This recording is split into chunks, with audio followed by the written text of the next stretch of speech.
The judge went silent. When he recognized me, no one knew my true identity. Until that day, the morning I entered the courthouse, my daughter Lena barely bothered to hide her disdain. She leaned toward her husband Trent, muttering something under her breath that drew a smirk across both their faces.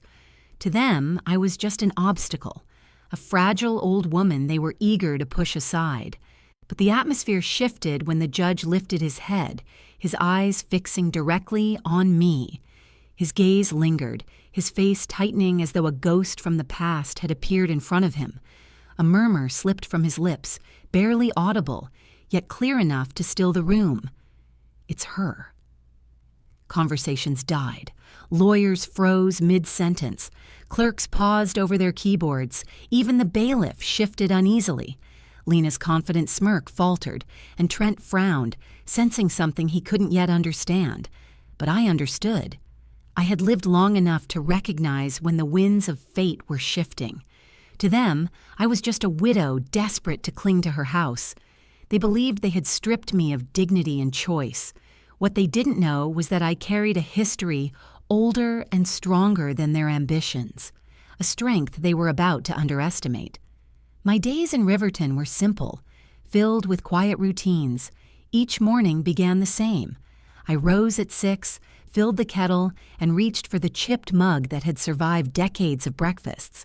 The scent of fresh coffee filled my small kitchen as I tended to the African violets lined along the window, blooms my late husband Harold had once adored. Keeping them alive made me feel as though a part of him still lingered with me. My life was never about luxury or travel. It was built from sacrifice and endurance. Nights spent scrubbing offices, mornings selling pies at church gatherings, afternoons mending clothes for neighbors. Every penny went toward raising Lena, toward giving her the opportunities I never had. To outsiders, I was just a quiet grandmother in a modest home. But within me were years of sacrifice and silent strength, stitched into every corner of that house. That Thursday evening, I decided to prepare Harold's favorite meal, chicken and dumplings. Lena had once begged for it as a child. I spread my hand-embroidered tablecloth across the dining table, arranged flowers in the center, and hoped to remind her of the warmth this house still held. When they arrived, Trent flopped into Harold's armchair as if it already belonged to him, flicking on the television without a word. Lena, standing cold and distant in the green dress I had bought her, spoke with a clipped tone. "Mom, we need to talk." Her words landed like stones. She told me the house was too large for me, that I couldn't manage it anymore, and that they needed it for their growing family. They had already chosen a retirement community perfect for someone my age. I pleaded, reminding her this was the place where her father had breathed his last, where our memories lived on every wall. But she only replied, "Memories aren't in the walls, Mom. They're in the heart." The home I had built with Harold, the life I had poured myself into, was nothing more than property to her now. And in that moment, I realized this battle wasn't just about a house, it was about whether I still mattered at all.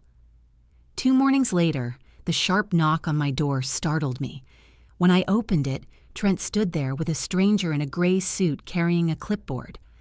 "This is the appraiser," Trent announced flatly, striding past me as though the house already belonged to him.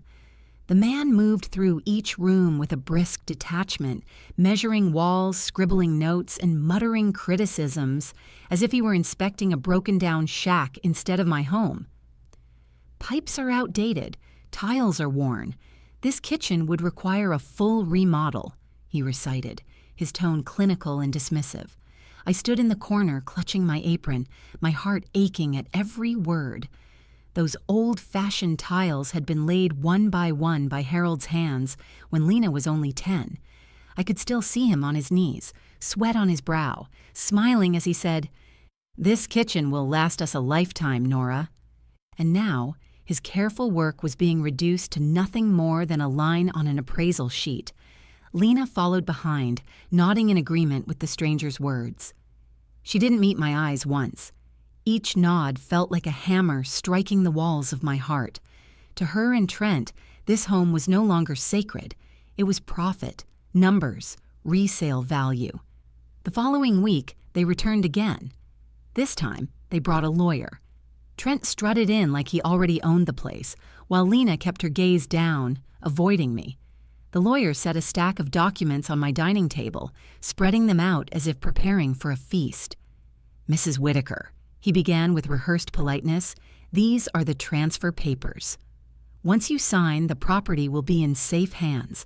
Everything has been arranged for your comfort." I skimmed the pages, my eyes blurring over the words.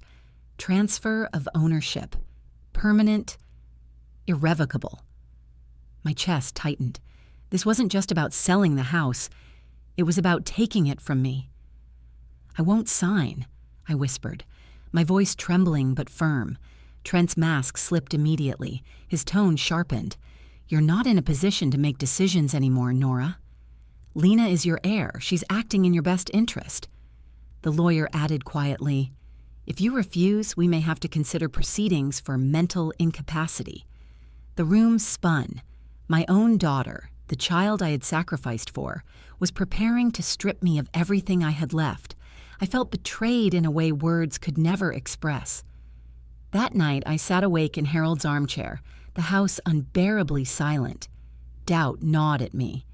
Maybe they were right. Maybe I was too old, too fragile, too useless to fight back. The thought sliced deeper than any insult Trent had ever hurled.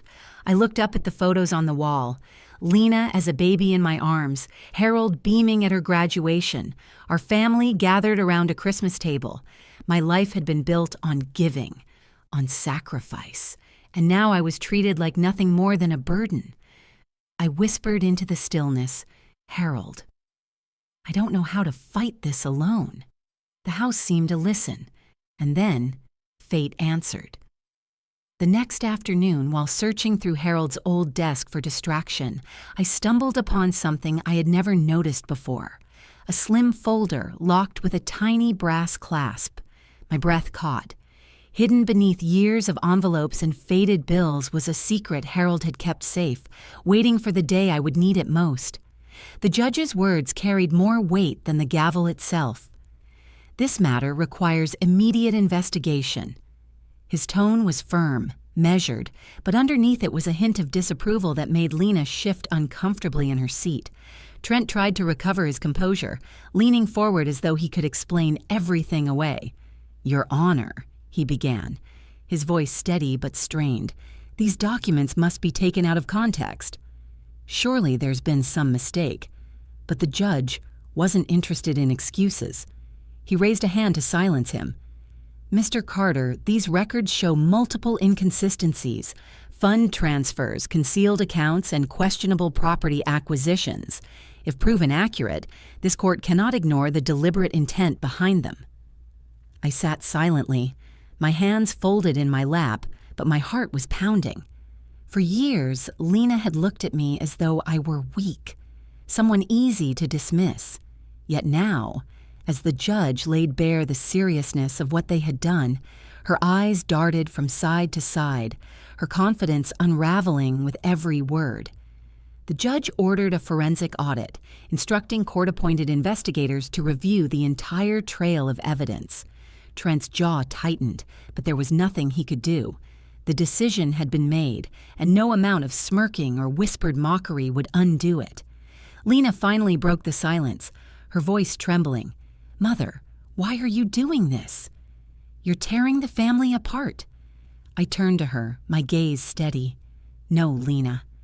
You and Trent did that when you chose greed over honesty."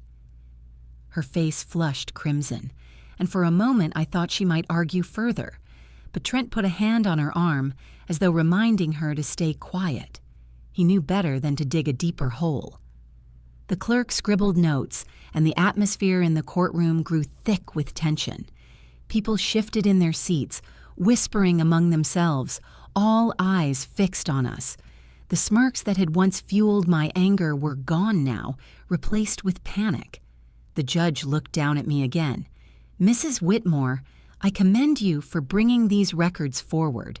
Many would have stayed silent, but the integrity of these proceedings depends on truth. A warmth spread through me, not of victory, but of vindication. For too long, I had been treated as if my voice didn't matter.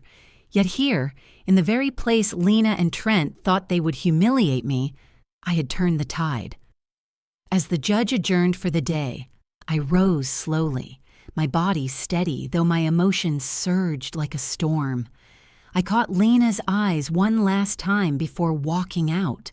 Behind her fear, there was something else, a realization that the game she thought she controlled had shifted beyond her grasp. And in that moment, I knew this was only the beginning.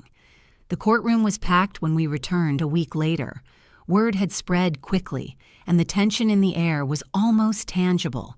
Reporters waited outside, their cameras ready, while inside, every seat was filled with people eager to see what the investigation had uncovered.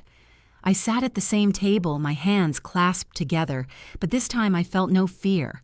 The folder I had found had set everything in motion, and now the truth was about to step into the light. Lena sat stiffly beside Trent, her lips pressed so tightly they were nearly white. He avoided eye contact with everyone, his confidence now hollow. The investigators entered with thick binders, their presence commanding respect. When they took the stand, the courtroom hushed. One of them, a man with a calm yet authoritative tone, opened the file. "Your Honor," he began, "our audit confirms the document submitted by Mrs. Whitmore. The evidence shows deliberate concealment of assets. Bank transfers were rerouted through shell accounts, property deeds were registered under third parties, and signatures prove active collaboration between Mr. Carter and Mrs. Carter. Gasps rippled through the room. Lena flinched as though each word was a blow. Trent's face drained of color. The judge leaned forward, his expression dark. "Are you stating this was intentional fraud?" The investigator nodded. "Yes, Your Honor." There was no doubt silence fell, broken only by the sound of papers being shuffled. My breath caught in my throat, not out of surprise, but from the weight of finality. The secrets they had buried were now undeniable. Trent rose suddenly, desperation in his eyes. "This is a misunderstanding. I was protecting our family's interests, making sure we had a future." The judge's gavel struck sharply. "Sit down, Mr. Carter. Protecting your family does not involve deception, fraud, and theft." Lena's voice finally cracked through the silence. "Mother, you could have kept this between us. Why humiliate me like this?" I turned to her, and though my heart ached, my words were steady. "I didn't humiliate you, Lena. You did that yourself when you chose betrayal over trust." The gallery stirred, whispers rushing like wind. The judge raised his voice again. "Given the severity of this evidence, the court will proceed with sanctions and criminal referrals as necessary. The assets in question will be frozen, pending further judgment." The sound of the gavel echoed, final and heavy. As I stood gathering my things, I felt Lena's eyes on me. For the first time, there was no arrogance in her gaze, only fear and something else, perhaps regret. But it was too late for apologies. I walked out of that courtroom taller than I had entered, not because I had defeated them, but because I had stood for truth when they tried to bury it. For years they had underestimated me, laughed at me, dismissed me as fragile. Now they knew better. And as the courthouse doors opened to the flash of cameras and the hum of voices, I realized something even deeper. This wasn't just about winning a case. It was about reclaiming my dignity,